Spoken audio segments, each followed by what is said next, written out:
Hello everyone, welcome to History and Culture. The Chinese idiom, hu shua badao, is frequently used in daily life to describe people who speak irresponsibly or make unfounded statements. However, many may not realize that this idiom actually has a deep cultural background and historical story behind it. Firstly, the term refers to talking nonsense or making irresponsible, baseless remarks.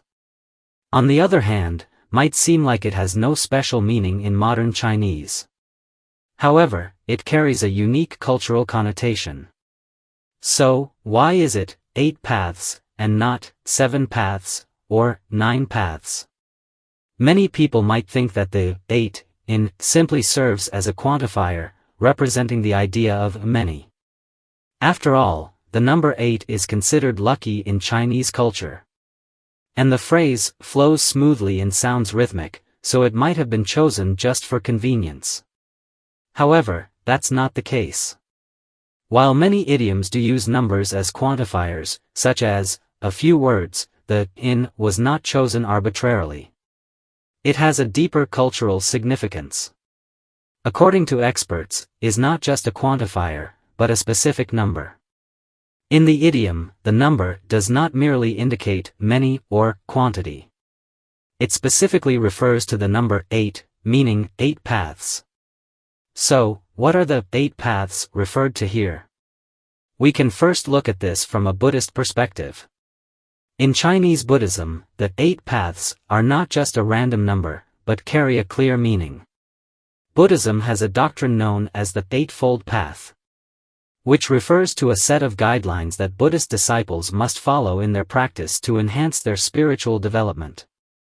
Specifically, the Eightfold Path includes right view, having a correct understanding of things. Right intention, thinking with clarity and integrity. Right speech, speaking honestly, not spreading rumors or saying bad things. Right action, acting morally and avoiding improper behaviors. Right livelihood, living a righteous life and making an honest living. Right effort, being diligent in both practice and work.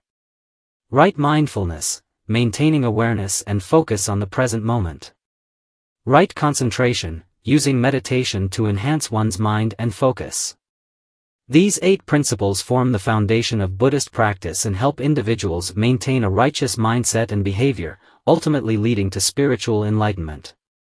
However, for most people, these 8 paths are not easy to understand, as their teachings are often concise, and only through deep practice can one truly comprehend their meaning. In addition to Buddhism's 8 paths, Taoism also has its own 8 paths, which are different from Buddhist teachings. Taoist 8 paths refer to the stages in the cultivation process that Taoist practitioners go through to achieve immortality. Although these 8 paths are different, both reflect how practitioners in different cultural and belief systems gradually progress toward higher spiritual realms. It is said that the Taoist 8 paths represent 8 crucial stages in the cultivation process, each marking an important turning point in one's practice. The first stage is entering the Tao.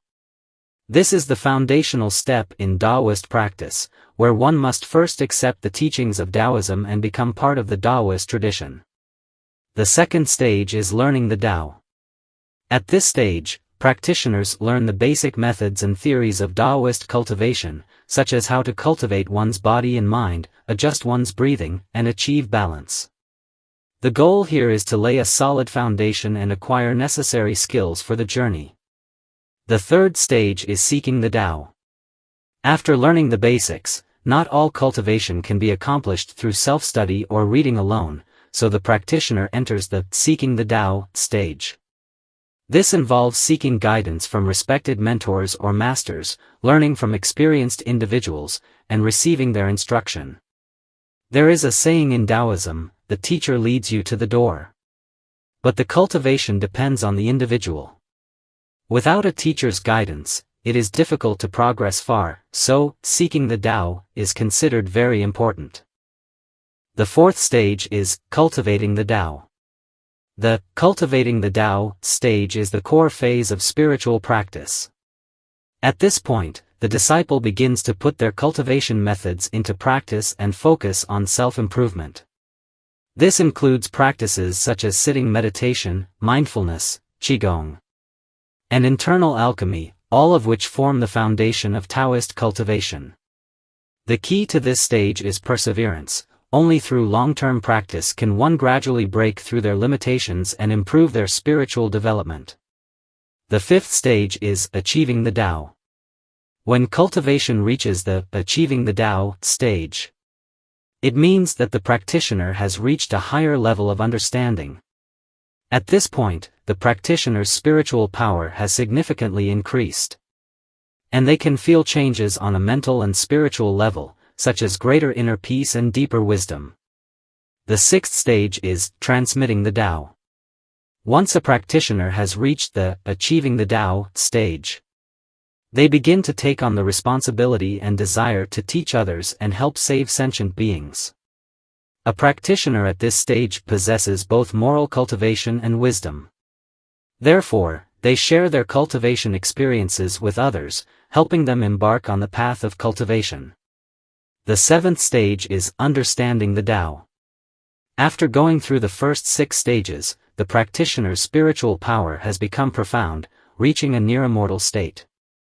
At this point, they have completed most of their cultivation tasks and entered the understanding the Tao stage, meaning that the ultimate goal of cultivation is nearly complete.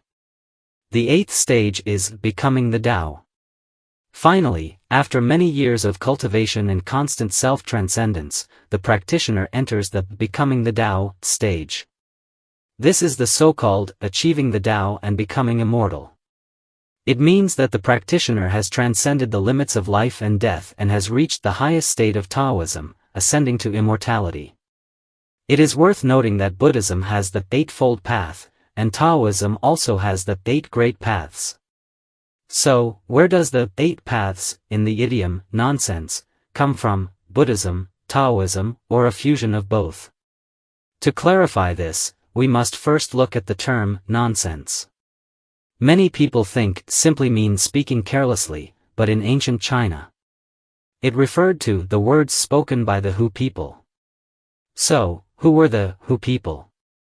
In ancient times, the Hu people primarily referred to the northern ethnic minorities. We know that Taoism is a native Chinese religion, while Buddhism was introduced from abroad. Therefore, it is likely that Buddhism came from the Hu people. However, when the Hu people spread Buddhist teachings to the Central Plains, the locals often couldn't understand them. So they began to feel that the Hu people's words were nonsense. Over time, the words of the Hu people gradually became the Hu people's random speech, which eventually evolved into what we understand today as nonsense, with an entirely different meaning. This transformation seems rather dramatic and even somewhat amusing. Originally, the words of the Hu people became random speech, and it is truly a testament to the depth and complexity of the Chinese language. It is amazing how a word, after centuries of historical evolution, can undergo such a significant transformation. This is the History and Culture channel. Liking and subscribing are the greatest help and support to us. Thank you everyone and see you in the next time.